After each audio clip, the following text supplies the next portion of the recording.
The Rogue Basin has some of the world's best examples of rocks that form the Earth's mantle. Near the mouth of the river, the only dinosaur fragments ever discovered in Oregon were found near the Otter Point Formation along the coast. The temperate coniferous forests of the southwestern Rogue River Basin are among the 4 most diverse in the world.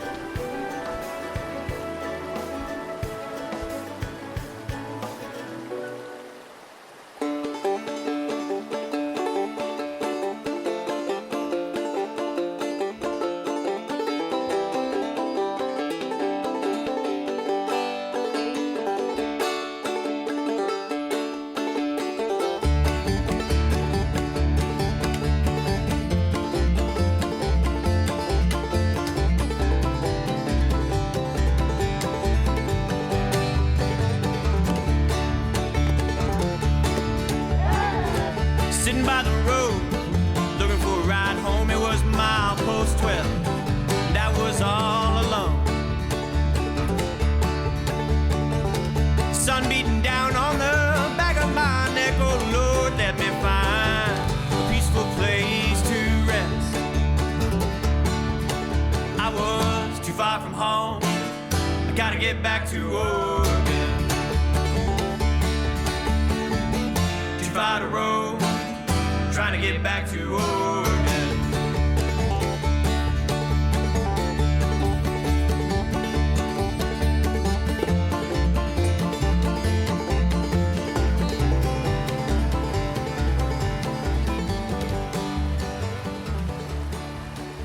So yesterday, the original campsite we wanted to stay at, we had to change from that, find a different one.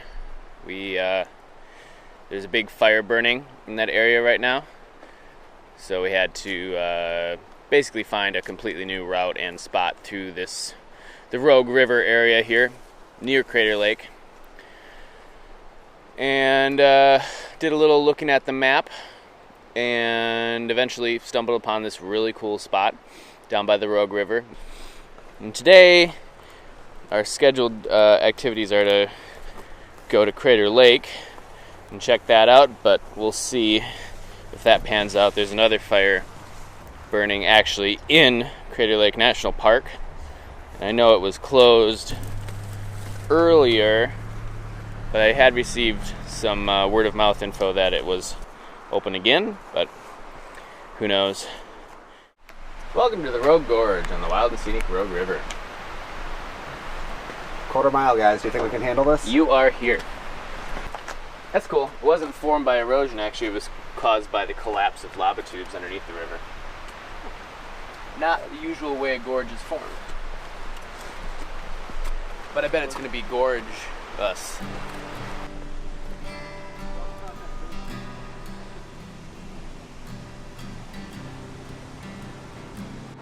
There's a living stump.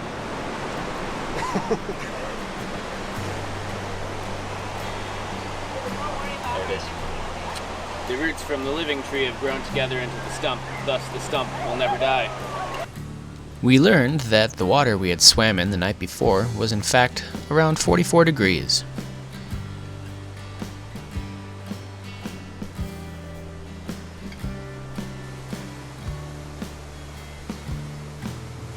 Alright, so what we got here is the Rogue River, the same one they were camped on last night.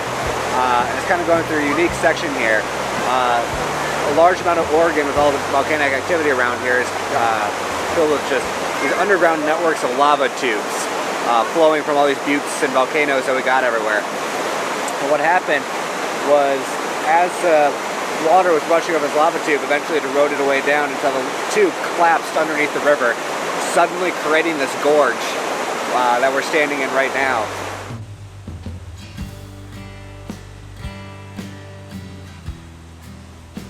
Just off the highway, the Rogue River Gorge is well worth a stop if you are passing by this area.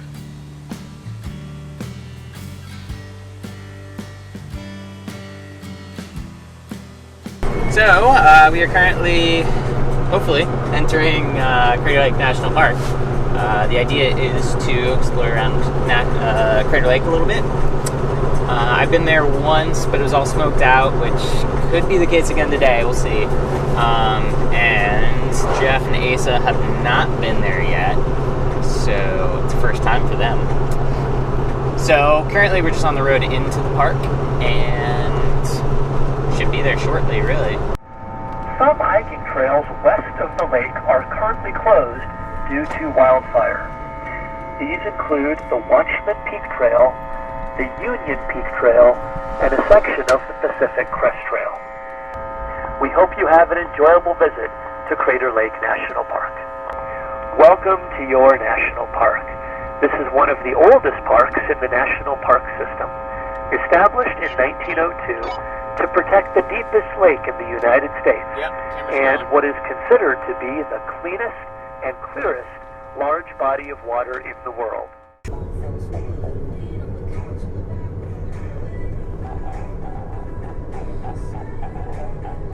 All right. So Jeff, Yep. what any expectations for Crater Lake visit?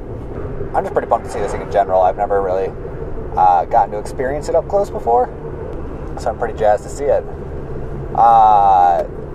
Things that I especially want to see in it, I'd say Wizard Island for one, just because, you know, an island called Wizard Island has got to be the coolest thing. I just have a lot of fun with Oregon geology in general in that sense. Like it's all volcanic in origin, and the scars and the physical remnants that it leaves behind are always cool to see. It's kind of a reminder as well to the fact that all of this could blow up at any second, anytime between now and about 40,000 years from now. We could all go.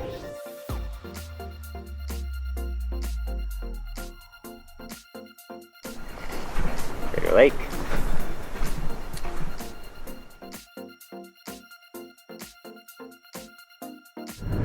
Pretty neat view off to the right, I guess maybe from like a certain perspective. If you're into that sort of thing. We took our time admiring Crater Lake, stopping at many of the viewpoints. It was only at the end of the day did we realize none of our microphones recorded any audio for our entire visit. The lake was indeed smoky, but still marvelous to behold.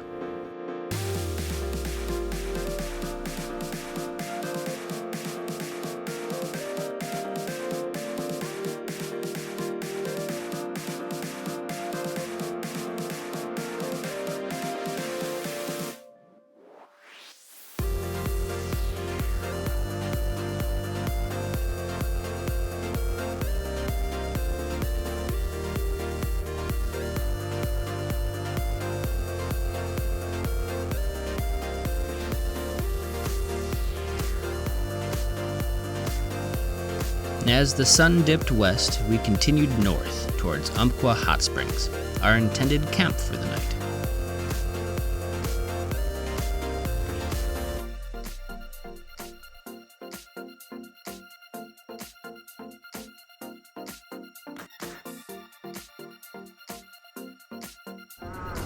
Rainbow gatherers. Rainbow people. The eclipse is coming. Must have been a ghost that had passed out. So I kicked it.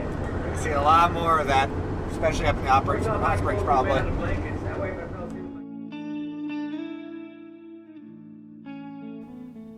After a dip in the springs, where we did not film, we found ourselves on top of a mountain with an unparalleled view to the east.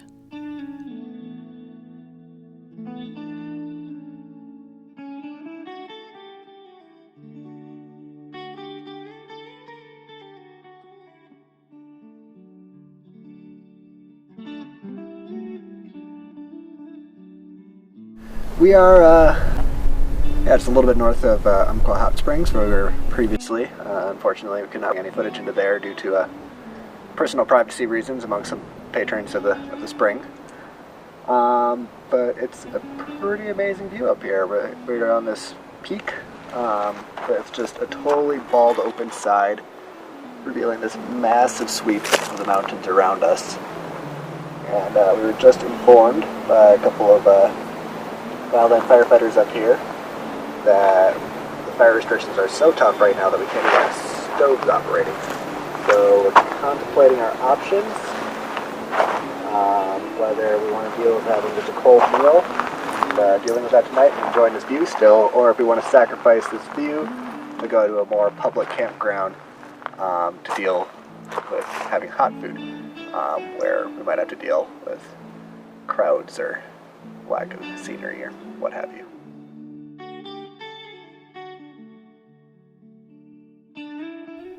We opted for cold sandwiches and a view.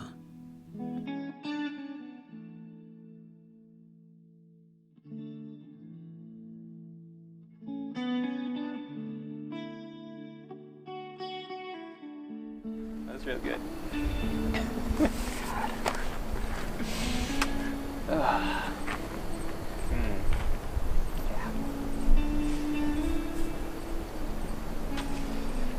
Got so many new cuts and scrapes on me. I'm very proud. It's a good sign. The evening was so clear and beautiful that we didn't bother even setting up our hammocks. We just threw our bedrolls on the ground and enjoyed the evening sky.